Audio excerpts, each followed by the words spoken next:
Владиниот врв ќе присуствува на утрешниот вонреден самит на НАТО посветен на руската агресија врз Украина.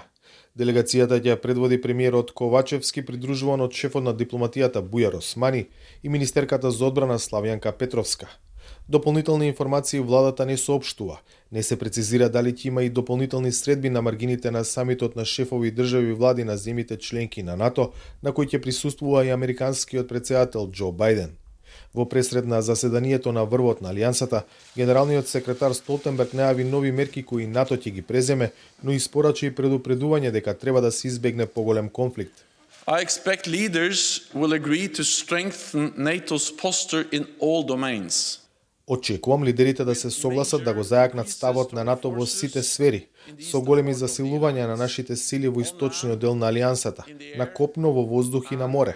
Првиот чекор е распоредување на 4 нови борбени групи на НАТО во Бугарија, Унгарија, Романија и Словачка. Имаме одговорност да се погрижиме војната да не ескалира подалеку од Украина и да не стане конфликт меѓу НАТО и Русија. Ова би предизвикало уште поголема смрт и уште повеќе уништување.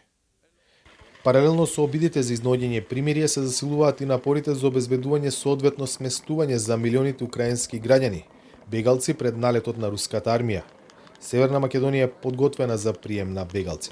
Владата презема конкретни чекори, беа задолжени Министерствата за труд и социјална политика, за здравство, за финансии, надворешни и внатрешни работи да преземат мерки за организирано прифаќање на евентуални бегалци и нивно сместување.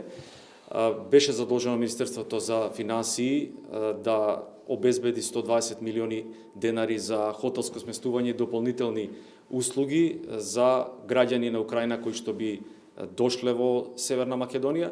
До сега, според последните информации, нема лица кои што побарале статус на бегалец. Бројката со која се калкулира е околу 500. Се смета дека толку украински државјани се наоѓаат во земјава. Тие се сместени кај пријатели и роднини и досега не побарале статус на бегалци. За Гласот на Америка, од Скопје, Владимир Мирчевски.